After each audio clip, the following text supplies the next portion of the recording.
Is this thing on? Hi. So, 10 years I've been looking at these faces because I've been up here and you've been out there. 10 years. You like to sing? Yes. Sing with me. I am. Sing that. I am. I am. Keep going. I am. I am. Now the second is I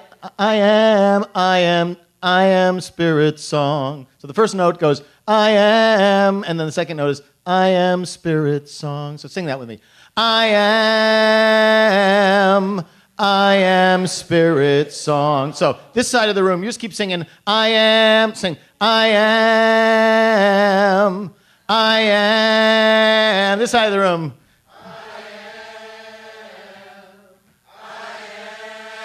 I am spirit song. I am spirit song. I am spirit song. You are spirit song. You are singing spirit song, and spirit song is singing you. You are the creation of a divine song, a divine idea. Dr. Walker used to say, the play of life upon itself. Wow, can you imagine what it feels like to stand up here after 10 years to be doing my last talk? This little part of your brain goes, don't you mess this up. You know, I've had a good teacher. You know, the important thing for all of us in every lesson is just be our authentic self no matter what. And never change no matter what the situation is. Spirit song is constantly singing, I am, I am, I am. And you know, that phrase, we've heard that phrase a lot around here this year, I am. When Moses went up on the mountain to accept the 10 Commandments from God in Exodus 3, and he said, what shall I tell them is your name? And God said, I am that I am. Actually, the Hebrew was, I will be what I will be. That's the actual Hebrew. But it never appeared in English as I will be what it'll be. It's always appeared in our consciousness as I am that I am. I think the Hebrew was a little bit more evolving. I will be what I will be. There's a creative process there. But good enough. I am that I am. And Dr. Holmes wrote about the great I am consciousness. The universe exists by its own self-pronouncement, by its own affirmation. It only knows, I am. I am. That's the name it gives itself. That's what it created everything out of. I am, ...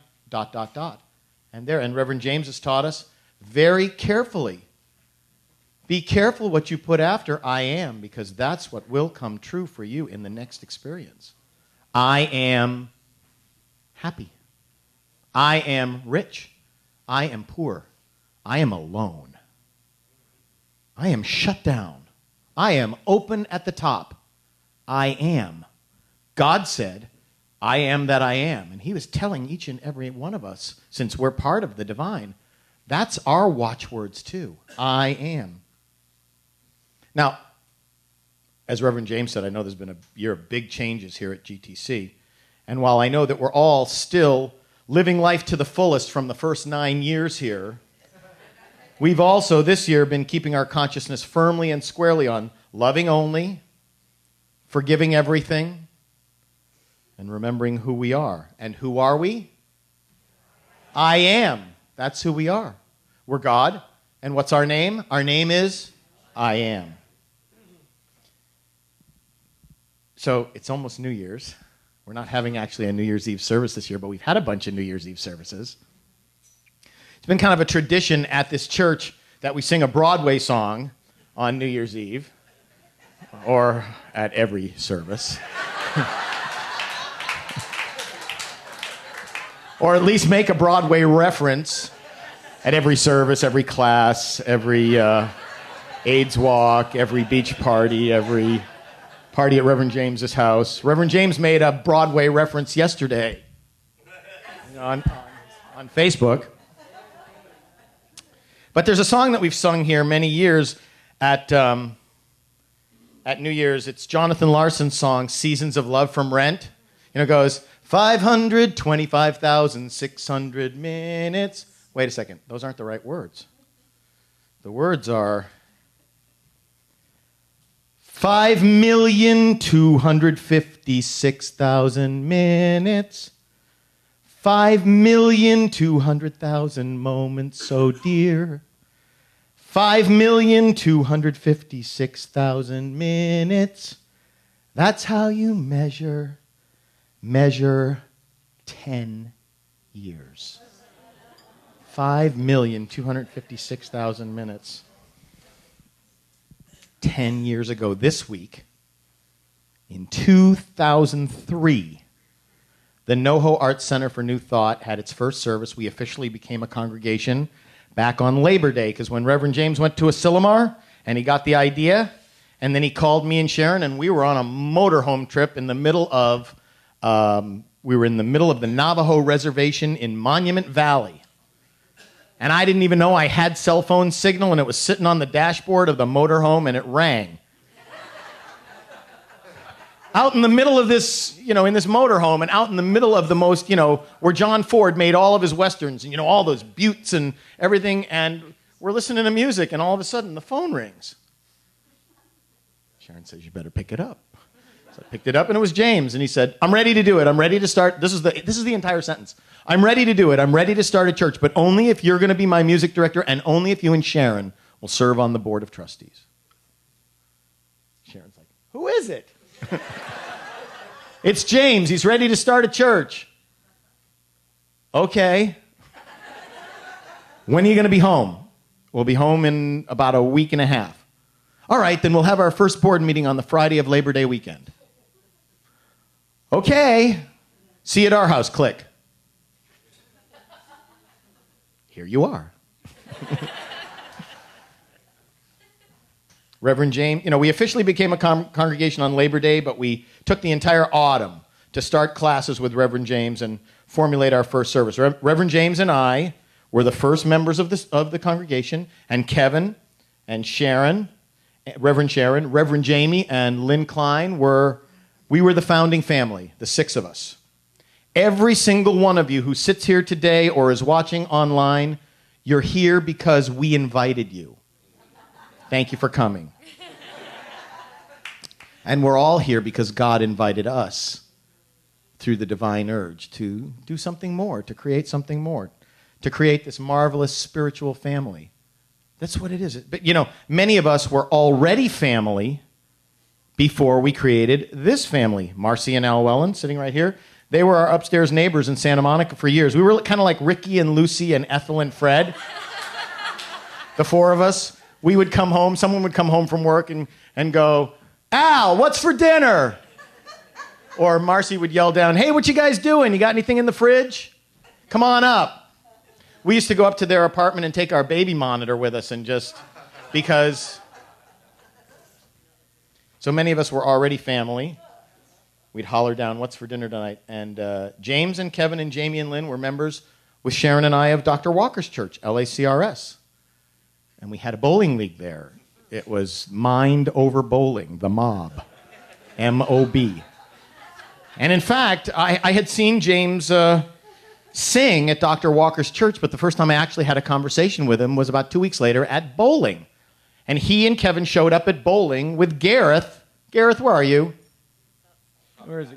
Okay, with Gareth Klein in diapers. And they proceeded to change Gareth's diaper as we're bowling. We didn't hold this child. To get a bowl, and I was tempted to bowl with him because, and then Jamie and Lynn showed up later in the evening and picked up Gareth. But we met bowling in Dr. Walker's Mind Over Bowling League. And in fact, 16 years ago when Jesse was born, we were all together at Jesse's bris, me, Sharon, Al, Marcy, Kevin, James. Kevin and James actually held Jesse during the circumcision. My sister Amy, who I know is watching, couldn't be here today. Steve, Jamie, Gareth, Lynn, I'm not sure you were there. Were you there? Marla and Jeff Vaughn were there that day, and Steve Middleman was there that day. So this is family going back 16 years. Jesse, would you stand up, please? Jesse was 6 when we started the congregation.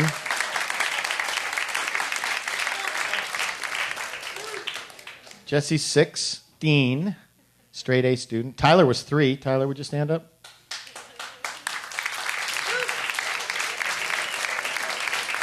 He's 13 now. You got to watch out for Tyler. In the last 4 months, he has become the most incredible drummer. He's already doing like System of a Down and Metallica and all those out of nowhere. 4 months. So in fact, I know for a fact that Kevin and James met Marcy and Al at our house at Jesse's Bris 16 years ago. This congregation, all of you came out of our family when we started 10 years ago. So 10 years of studying metaphysics with this great metaphysical teacher. He wanted us, there's been a lot of other practitioners and ministers who've come to want to be a part of our congregation, but they all had to be vetted through Reverend James's training because he wanted one consciousness. He didn't want conflicting ideas from other teachers. So our board of trustees and the people that would become our practitioner corps and our minister corps, we started together. We started right at the beginning. We all did Science of Mind, 100 together for a year, then 200 together for a year, then 300 together, practitioner training for 2 years, and internships, and 400 together. So we did 6 years of classes and 2 extra years of internships on our journey to becoming practitioners and ministers. And along the way, Reverend James became ordained. That was a party.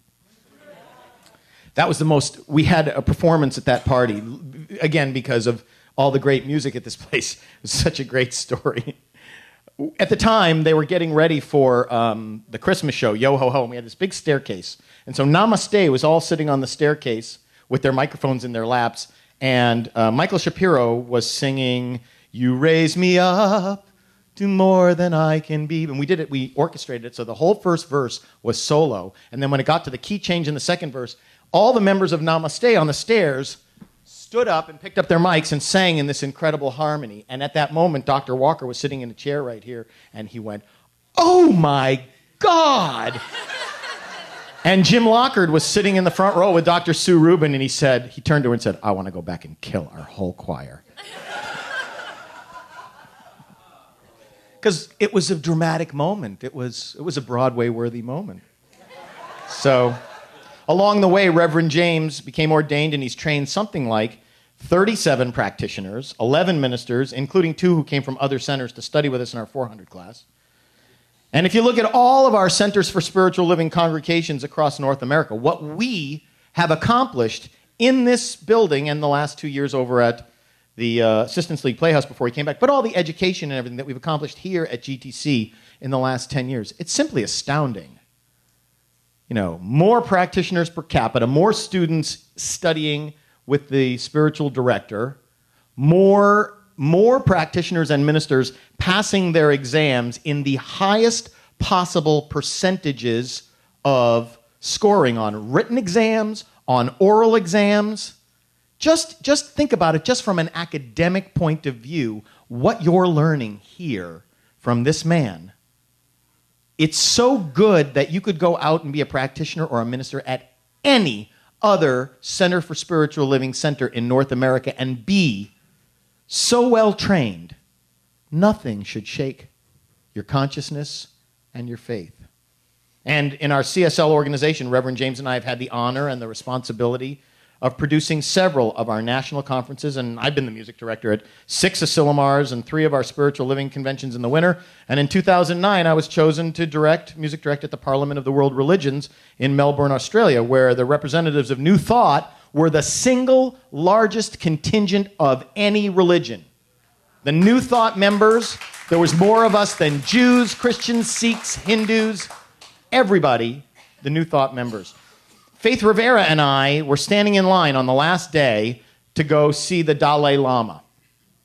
And of course, only people who had the tag that, or maybe you could buy tickets to see the Dalai Lama, but it was for the participants. So we're standing in line, along with a zillion other people, everybody at this conference, 5,000 people, and this whole big young group of Catholic high school girls from Melbourne, Australia, in the traditional Catholic garb of Catholic high school girls, came up to us and they recognized us from our concerts and they said, oh, you're those New Thought singers, and came up to introduce themselves to us and ask for our autographs. This family, you have made an impact on the international movement of New Thought and its international consciousness. You have all put your fingerprint on this planet's New Thought consciousness by being here, by showing us by your attraction that what we're doing resonates with you, so that we keep doing more and wanting to do more and entertain more and teach more and speak truth more in a deeper way. The fact that you're here has empowered us to put our fingerprint on New Thought, and not just in this room, and not just in Los Angeles, and not just in California or Chicago where we've done, but Temenos, the religious science fellowship in the Ukraine, just got fully funded by people in the United States who are New Thought thinkers. This is a powerful movement for change, and you are the family that is the nexus of it. In his book, This Thing Called You, Dr. Holmes said, God has put the stamp of individuality on itself and called it you. God has put the stamp of individuality on itself and called it you. So I applaud all of us at GTC for the first 10 years and what we've accomplished together. So you're probably going to want to know, what have I learned in 10 years here? 10 years as a student, 10 years as a teacher. I've certainly, because this congregation the way it is, I've certainly learned, I think, to be a better spiritual entertainer. That goes without saying. That's the way that we do it. We didn't start off as a performing arts congregation, but you do what you know, right? He's a producer, I'm a music director, you do what you know. Somebody once said to me, I've never seen a person on stage who's so comfortable in front of an audience talking to me. And I said, well, I've already made every mistake you can possibly make. I've forgotten the lyrics, dropped my guitar, misconducted, misread, you just got to laugh, right? After that, what's left to be nervous about? Although I was a little bit nervous about this new song today. But if I have to boil it down to a few things, here's what I've learned. Gratitude is the only attitude worth living in. Everything else is a waste of time. And our spiritual practice and our faith are the two most important tools that we have for changing our life. Spiritual practice is so important because, I don't know about you, but I find it nearly impossible to find my faith when I'm already in a crisis. When my body and my mind and my psyche goes into crisis mode, you're in the emergency room, your kid falls down and cuts his leg wide open, whatever it is where you go into that fight or flight type of, I find it almost impossible to go directly to faith in that moment. So, that's the most difficult. Reverend James was talking about faith last week, and he and I must have been on the same acronyms page on Google a couple of weeks ago, because he came up with a beautiful one that I loved. Faith, forwarding all issues to heaven. I like that one. But I found one when Sharon and I were starting to think about our new ministry and what words we were going to use to describe our new ministry. The one that came up for me was finding answers in the heart. You like that? Finding answers in the heart. For Reverend Sharon and me, that's going to be part of our vision and mission statement. The name of our new ministry is Spirit's Song, Practical Spirituality Through New Thought, Words, and Music, Finding Answers in the Heart. I like that? Thank you. Because for me, that's where I find God. That's where I find the answers, in the heart. When I'm calm enough to go inside. Got to be in your faith to be calm enough to go inside. We look no further than our own consciousness.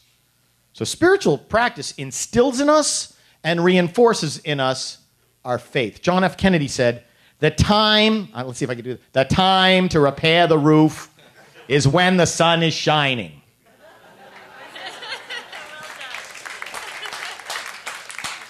The time to repair the roof is when the sun is shining. Saving is preparing for a rainy day.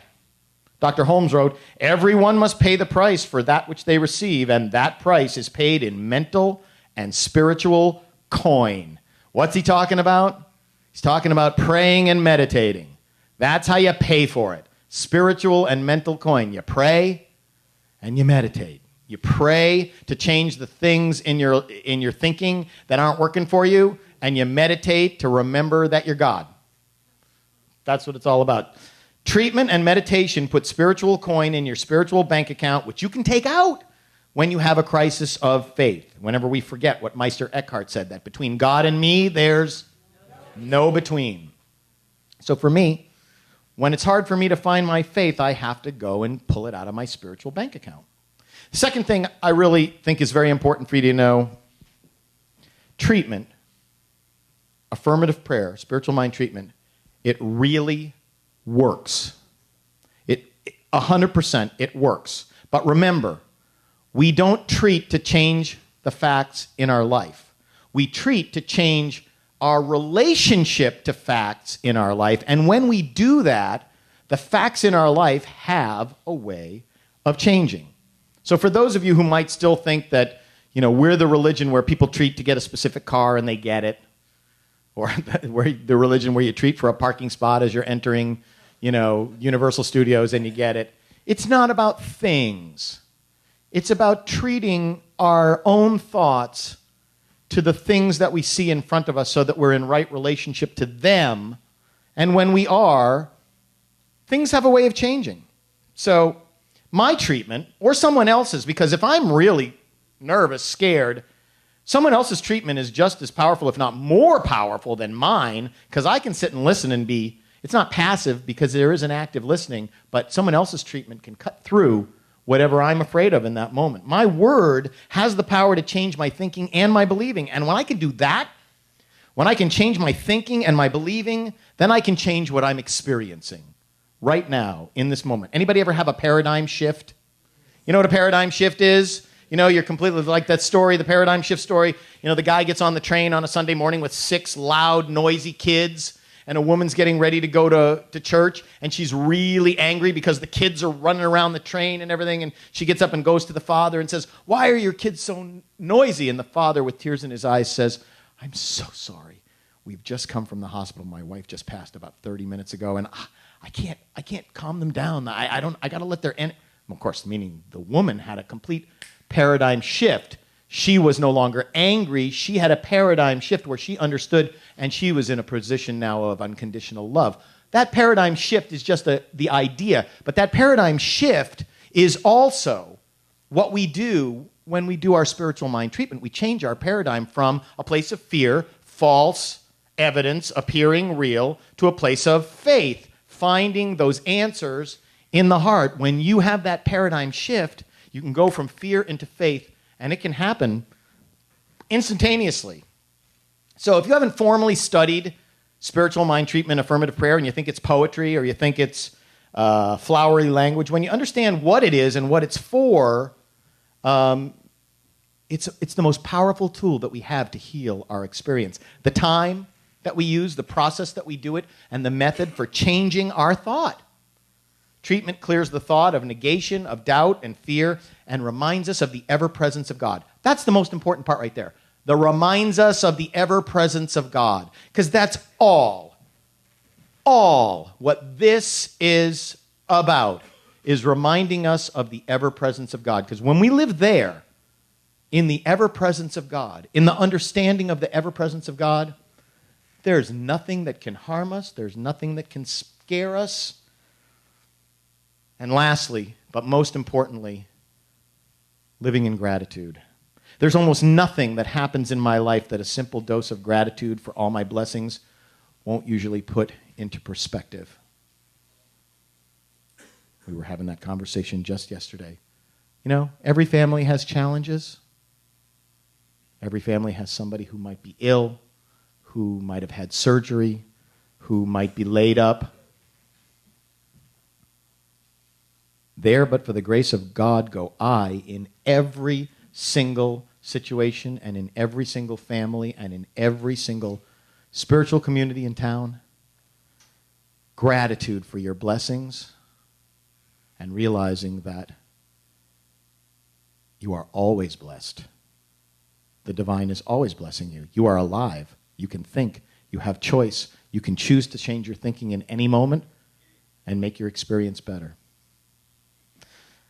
And I have so much to be grateful for. I have a beautiful and caring wife. I have 2 amazing sons. Career doing what I've always loved to do, creating music and being a minister. And of course, the last 10 years here. I'm like the 12th person who commits to setting up the chairs at the meeting just to make sure that he gets his butt in the chair so that he can hear all the sharing. Well, I have made my commitment and lived my commitment here for the last 10 years mostly.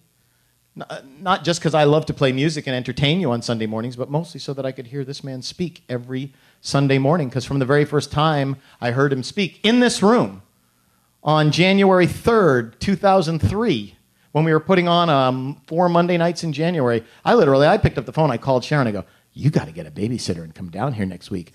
This guy is good.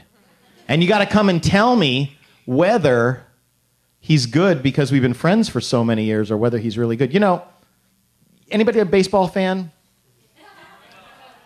You know how they score players as like a 5-tool player? Well, there's lots of different tools that ministers have, but you know what?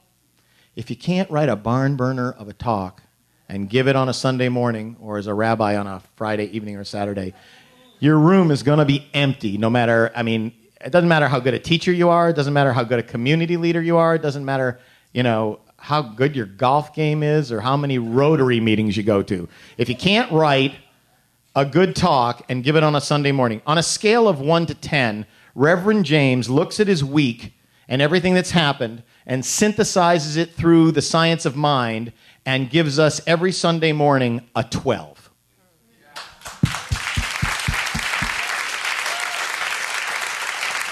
There's not another minister in North America who speaks English who gets above about a 9.5.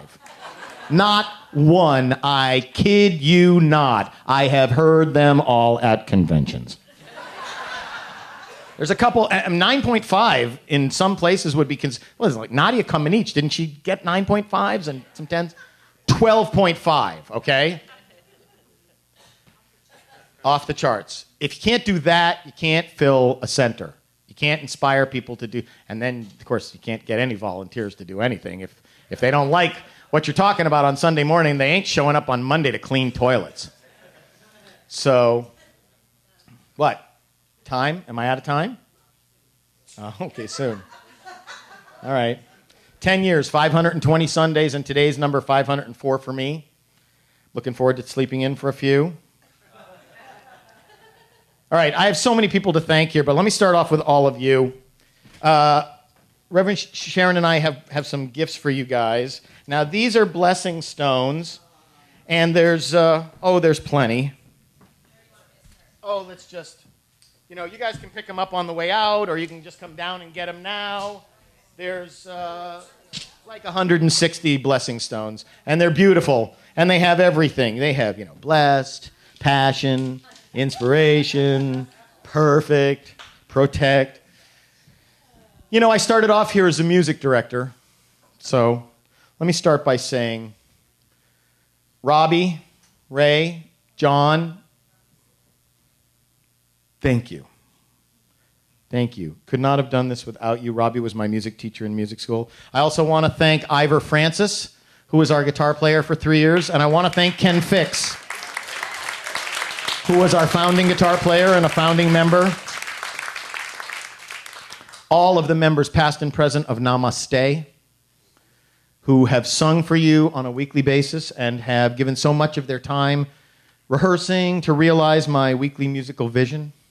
Thank you, Namaste. Of course, to all my dear friends who are the brilliant New Thought recording artists who've chosen GTC as a favorite place to hang out. Gary, where are you? Gary Lynn Floyd, my BFF, Karen Mitchell, Margaret Owens, Jamie Lula, and so many others, Faith Rivera, Daniel Namod. To our technical crew under the direction of Alex Holmes, Don Zenz, Jason Henson, Joy. Can't be done without you on a week in and week basis. Most churches just leave it all up. You know, if the band at Nashville wants to come in at 6:30 in the morning on a Sunday and rehearse a new song, they can walk in and flip a switch. This goes up and it goes down every single week, and it takes an army to do it, and they're fantastic at it, so thank you.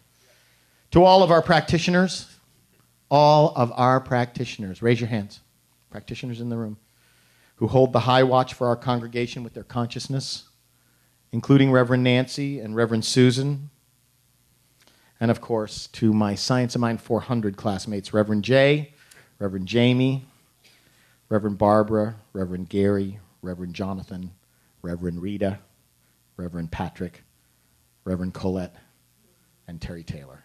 Where are you, Terry? Thank you. To Alan Marcy, who've been the most generous friends and the best of family since the day we met. And of course, to Reverend James and to Kevin, who simply said yes and allowed Spirit to lead us here. Simply said yes. That's something we should all try. And to my sons, Jesse and Tyler, I love you both. You've sacrificed a bunch of time and attention while we've been creating and building this congregation, and I know that. And I will make it up to you.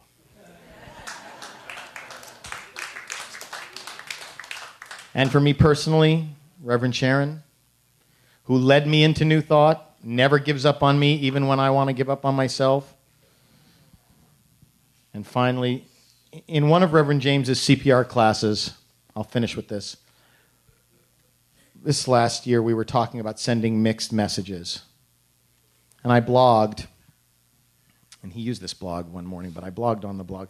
I wrote, I cannot afford to harbor mixed messages in my consciousness. The law is too accurate and mechanically impersonal. Going unconscious will undo all of my hard work. Stay awake, stay awake, stay awake. And that blog, like the song that we sang today, was inspired by my absolute favorite poem of all time, which was written by the 13th century Persian poet Rumi. And here's the full poem. Here's what he wrote. The breeze at dawn has secrets to tell you. Don't go back to sleep. You must ask for what you really want. Don't go back to sleep. People are going back and forth across the door sill where the two worlds touch. The door is round and open. Don't go back to sleep. And now as you all move into 2014 and live Reverend James's vision for this year, I am awake. Just remember, Sharon and I and Jesse and Tyler, we love you, we honor you, and we'll be seeing you. Namaste.